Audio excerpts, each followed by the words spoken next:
एक छोटे से गांव की कहानी है।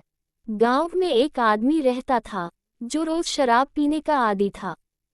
सुबह से लेकर रात तक वह नशे में डूबा रहता था। लगातार शराब पीने की वजह से उसके फेफड़े गल चुके थे और उसकी हालत दिन ब दिन खराब होती जा रही थी। एक दिन उसकी हालत बहुत ज्यादा बिगड़ गई और वह मौत के करीब पहुंच गया।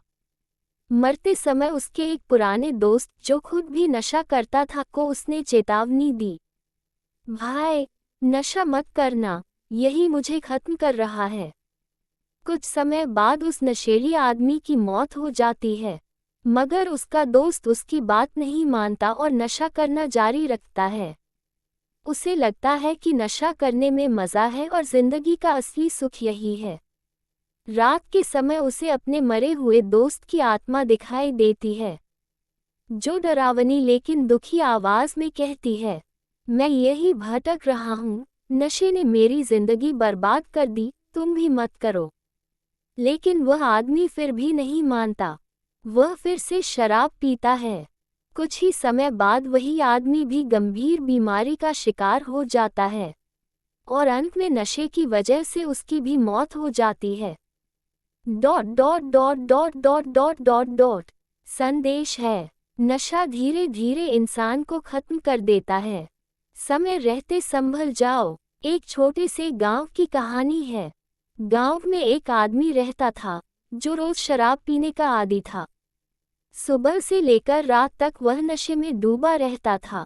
लगातार शराब पीने की वजह से उसके फेफड़े गल चुके थे और उसकी हालत दिन ब दिन खराब होती जा रही थी। एक दिन उसकी हालत बहुत ज्यादा बिगड़ गई और वह मौत के करीब पहुंच गया। मरते समय उसके एक पुराने दोस्त जो खुद भी नशा करता था को उसने चेतावनी दी, भाई, नशा मत करना, यही मुझे खत्म कर रहा है। कुछ समय बाद उस नशेली आदमी की मौत हो जाती है, मगर उसका दोस्त उसकी बात नहीं मानता और नशा करना जारी रखता है। उसे लगता है कि नशा करने में मज़ा है और जिंदगी का असली सुख यही है। रात के समय उसे अपने मरे हुए दोस्त की आत्मा दिखाई देती है, जो डरावनी लेकिन दुखी आवाज में कहती है, मैं यही भटक रहा हूँ, नशे ने मेरी जिंदगी बर्बाद कर दी, तुम भी मत करो।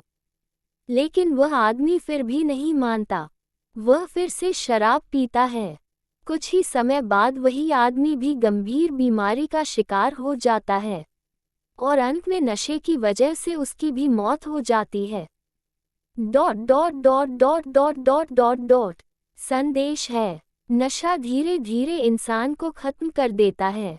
समय रहते संभल जाओ।